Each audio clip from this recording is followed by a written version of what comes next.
Welcome to The Mix, a fusion dance podcast where we dive into the world of blending dances and all that comes with it. We're talking about everything from the highs of nailing that perfect combo to the lows, emotional, and mental challenges and more.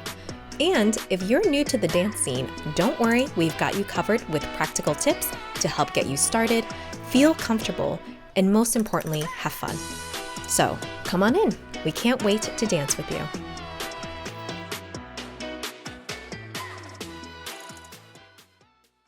Welcome to the Mix, a Fusion Dance podcast. I'm Kaylin. And I'm Trang. And today we're going to be talking about our emotions, realizations, and deep feelings. I have to start out unserious, otherwise I can't get serious, okay? That's just how it has to be. You sound like a commercial.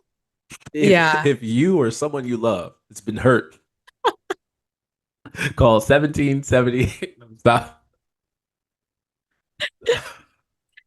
Oh, okay. I guess I'll come in with the sad hammer. No, okay. I remember like months ago, I was like, oh, I have this insight, sort of, maybe realization. I wonder if anyone else feels this way in their dance journey, their beginning of their dance journey, or when they become a dance organizer.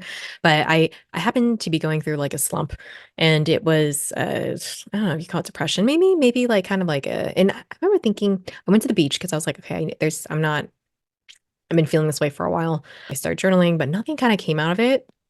So, I just laid there for a bit and I journaled a little bit more and, trying to see what aspects of my life is being affected or why I'm feeling this way. It wasn't my time of the month either. So I was like, this is strange that I'm feeling, I think like sad and yeah, I guess like kind of like a mini depressed period. And then finally, 3 hours later, it hit in the journal. I was like that kind of stuff. And it was grief. It was grief as a dancer. And I think usually when you think of when people hear grief, it's like something sudden, big, triggering. It's a death in the family or someone you know. And so it's a bit more obvious. But this, I feel like, was one of those things that kind of snuck up on me, like in like a kind of like grieving a different version of who you are now. I feel like that's if you're evolving as a human, that's one of those things that will happen over and over again in your life to different degrees. I'm gonna share a little bit about what I wrote with my illegible handwriting here, but it was grieving. It just dawned on me. It was like grieving my old dance chapter, my first year, where something that brought me joy was changing in me. It's a different version of myself. The honeymoon phase is over. The one thing that once brought me so much joy is now changing, and there's a change in me. The rose-tinted glasses have disappeared. Knowing and meeting people has been a blessing, but also a joy killer in knowing the politics and the cliques and the people who make others feel uncomfortable and unsafe, and being in places where I don't feel like I belong. I'm feeling the weight and responsibility with a few. I can't enjoy the dance that comes with it in the same way I used to anymore, because eventually I evolved as a dancer, as a person, and so in a way, my values as well. Sometimes ignorant is bliss, and this is why I like going to places where I'm a nobody and I don't know anyone, where I'm new, I'm learning, and it's out of my comfort zone, but it pushes me. I'm a passerby, not part of their community, not involved. So yeah, those were random words that came out of those. I remember also just like tears streaming down my face. And so obviously this is probably like 2 months later that we finally got to recording this episode. So I've processed and I think came to acceptance of it. And on top of that grief, I have like a dance friend that I used to do practice with. Mainly he was the one where he took private sessions and he'd say like, hey, I need someone to practice with. And so he would teach me what he learned in his private classes and also help me with my connection. So I feel like dancing with him has been so helpful, and we've developed a friendship because we would carpool together a lot too as well. And he's moving, and not just like 2 hours away in San Diego, but like 4 hours plane ride away. And I remember being like, oh, just and I think because of the friendship we developed, you're like, oh, I'm not going to see you every 2 weeks or every other week, right? I'm not going to have that physical presence anymore. And we dance really well together. And so that is something I'm grieving recently. I think currently actually, because he hasn't moved quite yet. And then another thing was someone passed away. Like I don't think a lot of people knew him. They did, but he wasn't like someone that competed. He was someone that you would social dance with. And just one day announced like he passed away. This is like his when his funeral celebration is gonna be. I remember thinking like I literally just danced with you like a month ago. Like what Mm. happened? You weren't even old. You were like 50 in your 50s maybe. And so, and he was so sweet, so kind. He was one of those people where if a beginner came, you would put them with him because he would take care of them, like that type of Yeah. person. And I don't know, it's just like a reminder of, I wouldn't say that life is so short, it's unpredictable, but more of like death really could happen to anyone, anytime. Like that. Anyway, so all that culmination was just something I've been feeling. I think, I think also. Yeah, part of it is also maybe FU as well, but also figuring out where I belong when I go to other dance scenes, if I Yeah. belong as well. So that's something I'm so curious if other people have felt that way. And also being like, hey, where do I go as a dancer? You know, where now, I guess unofficial or official organizers. And it doesn't feel the same. It's not like it's weird being given that title because I'm like, we're just trying to have practices. Yeah.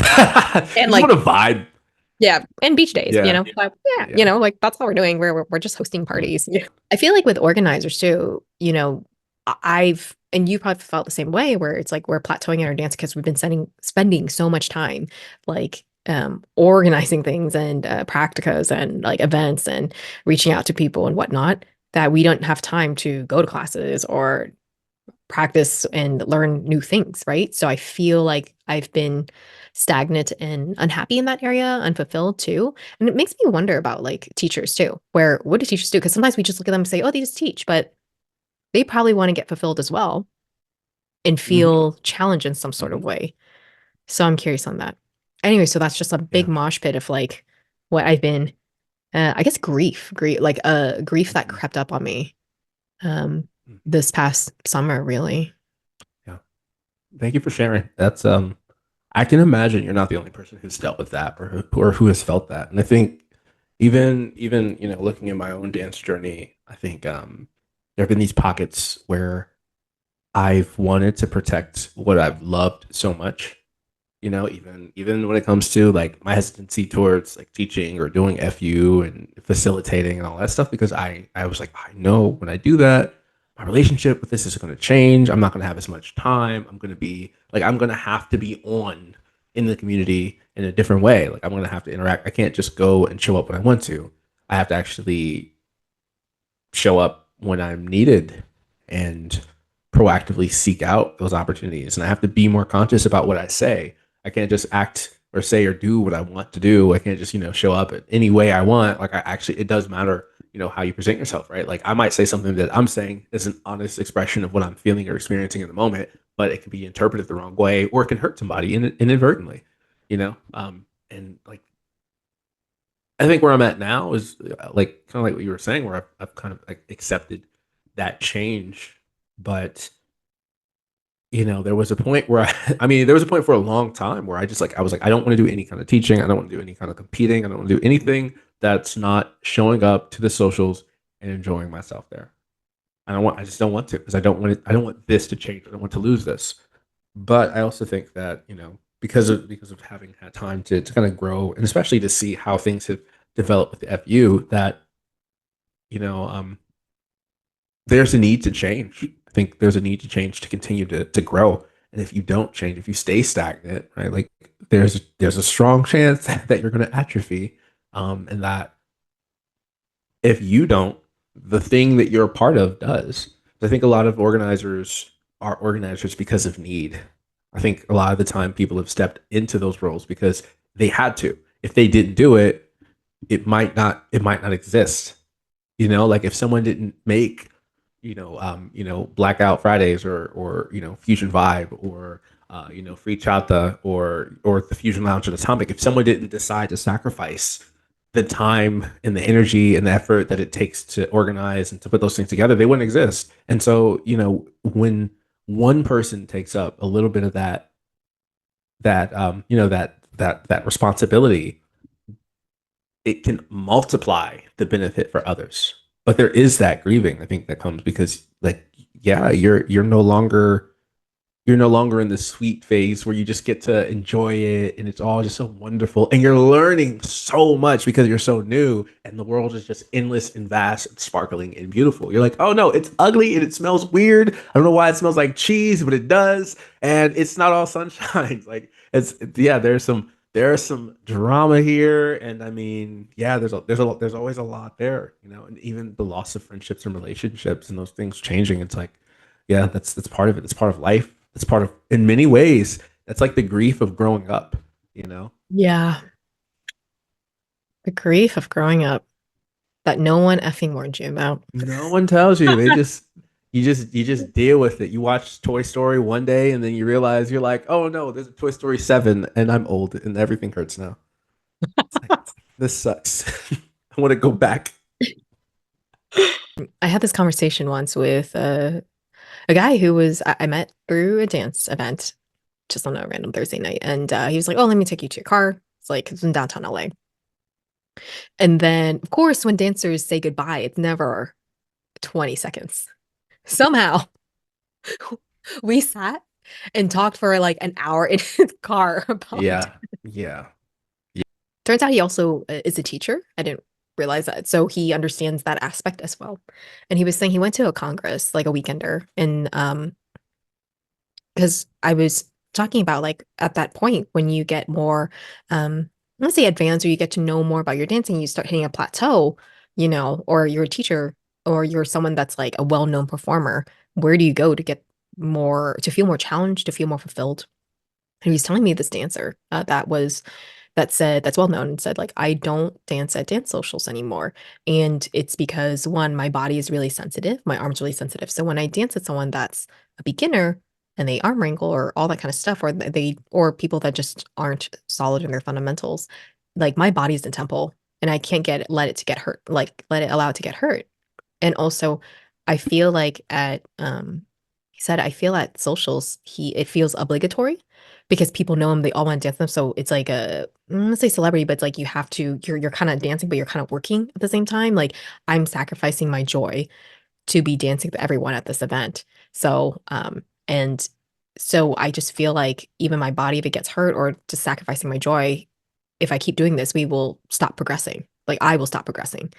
And that was a very interesting take. I think a beginner Trang would not understand this, and it would, from that perspective, be like, "Oh, why do all the good dancers only dance with good dancers?" Or, but I remember other people saying like, "I feel like at dance socials, I'm pulled in so many different directions because people want to dance with me.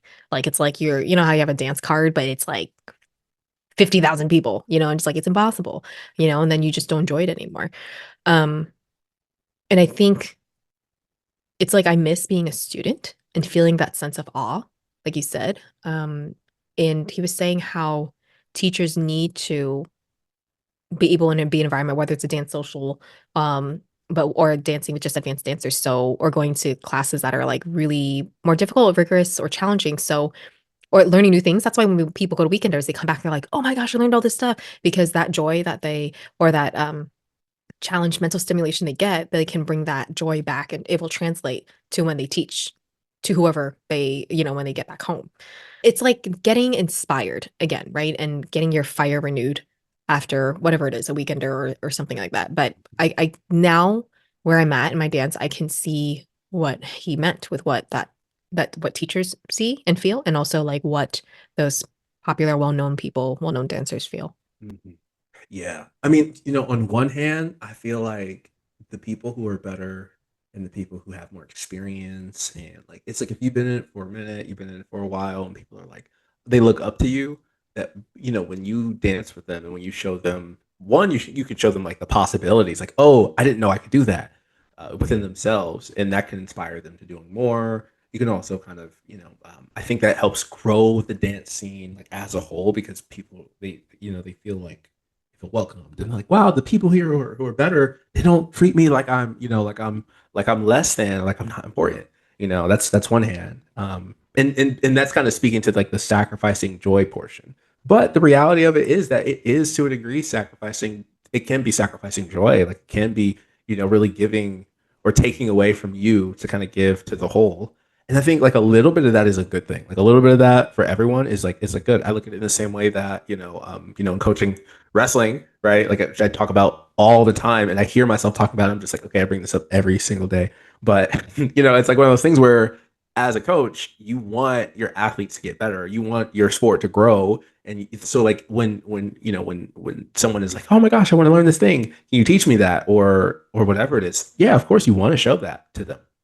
But if you're trying to grow yourself and all you're doing is you're teaching high schoolers or junior high kids how to do the same things, it can start to kind of run its course on you where you're like, okay, I want to be able to show high level concepts. I want to be able to have this high level like stimulus, and you can't get the same level from unfortunately from like you can't get like the national level energy for the most part from like the local level sort of local level things, right? And even if there are people who are at that high level, they may be tired, they're going through stuff, it's just there's always so much there. So like I think it is important to take care of yourself and to like sometimes you do need to pull back and say, you know what, I need to not be here. I need to rest.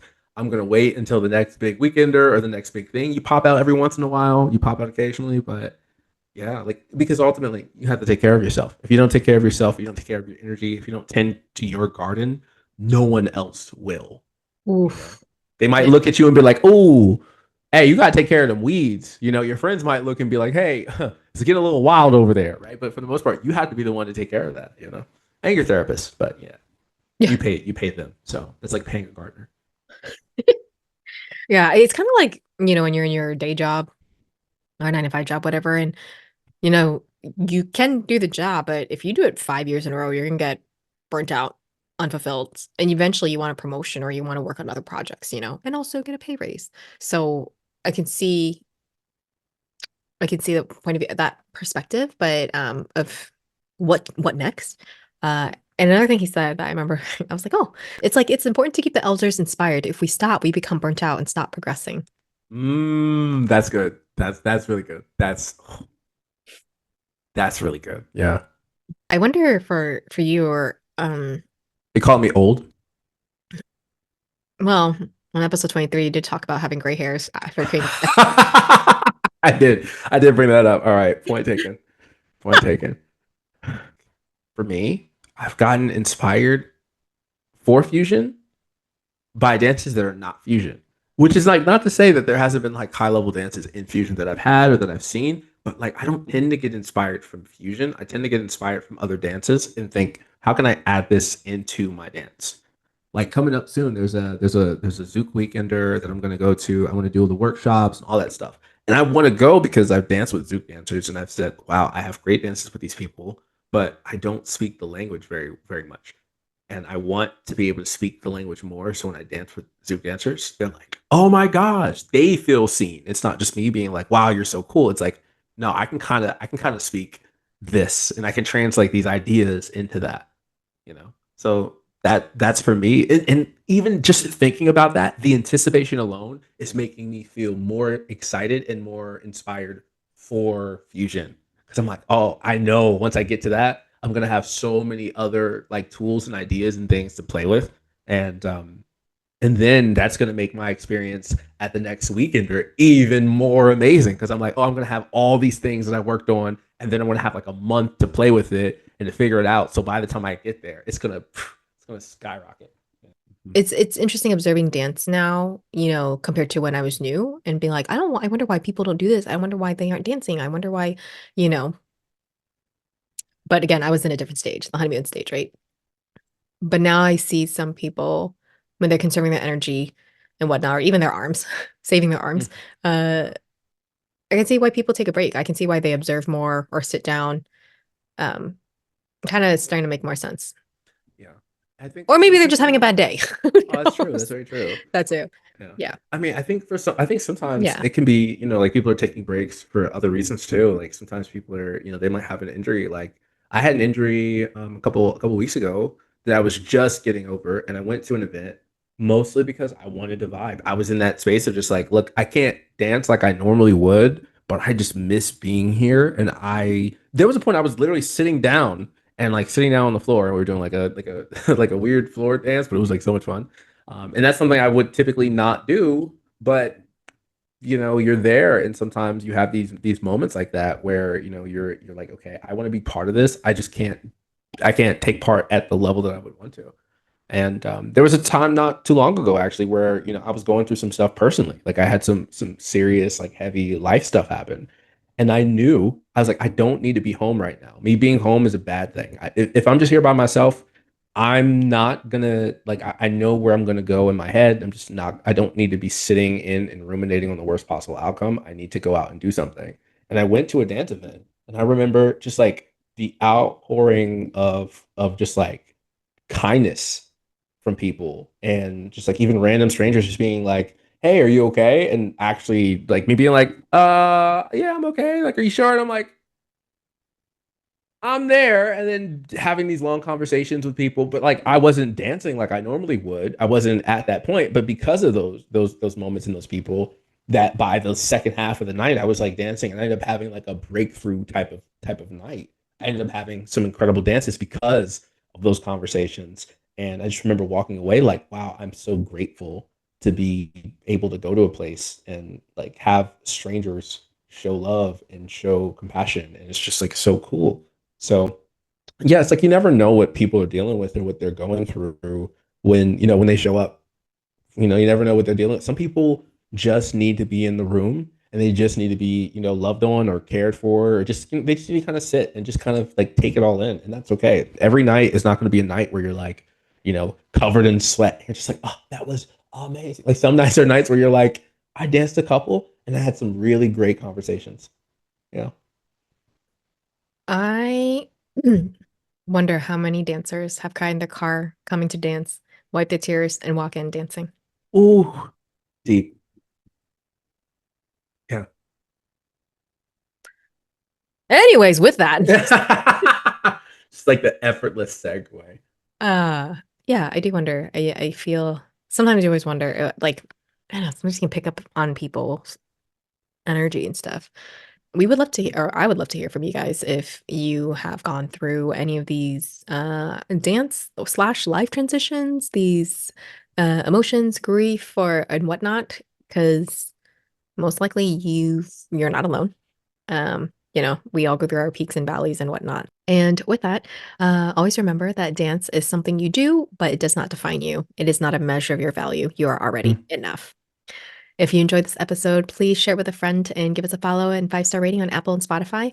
It will help us out so much. And check us out on social media at Fusion Dance Podcast, or check out our dance school at Fusion University on Instagram and Facebook. Also included a bunch of resources down below in our show notes, including our classes, privates, practicas, or events. If you don't have social media, you can sign up for our email newsletter as well. Thank you for being here with us, and we'll see you next time.